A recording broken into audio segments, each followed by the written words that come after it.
ایرانی فوج نے انکشاف کیا ہے کہ امریکی ساختہ شاہد ڈرونز کی نقل کو خطے میں فالس فلیگ آپریشن کے لیے استعمال کیا جا رہا ہے۔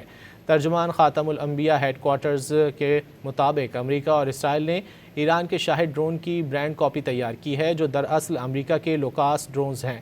امریکی ساختہ شاہد ڈرونز علاقائی ممالک میں شہری انفراسٹرکچر پر دانستہ حملوں کے لیے استعمال ہو رہے ہیں۔ ترجمان نے خبردار کیا کہ ان کارروائیوں کا مقصد تہران اور اس کے ہمسایہ ممالک کے درمیان اختلاف پیدا کرنا ہے۔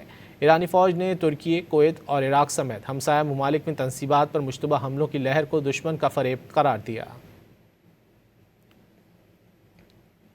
ایرانی فوج نے انکشاف کیا ہے کہ امریکی ساختہ شاہد ڈرونز کی نقل کو خطے میں فالس فلیگ آپریشن کے لیے استعمال کیا جا رہا ہے۔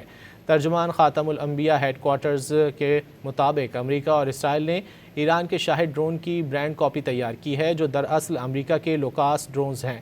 امریکی ساختہ شاہد ڈرونز علاقائی ممالک میں شہری انفراسٹرکچر پر دانستہ حملوں کے لیے استعمال ہو رہے ہیں۔ ترجمان نے خبردار کیا کہ ان کارروائیوں کا مقصد تہران اور اس کے ہمسایہ ممالک کے درمیان اختلاف پیدا کرنا ہے۔ ایرانی فوج نے ترکی، کویت اور عراق سمیت ہمسایہ ممالک میں تنصیبات پر مشتبہ حملوں کی لہر کو دشمن کا فریب قرار دیا۔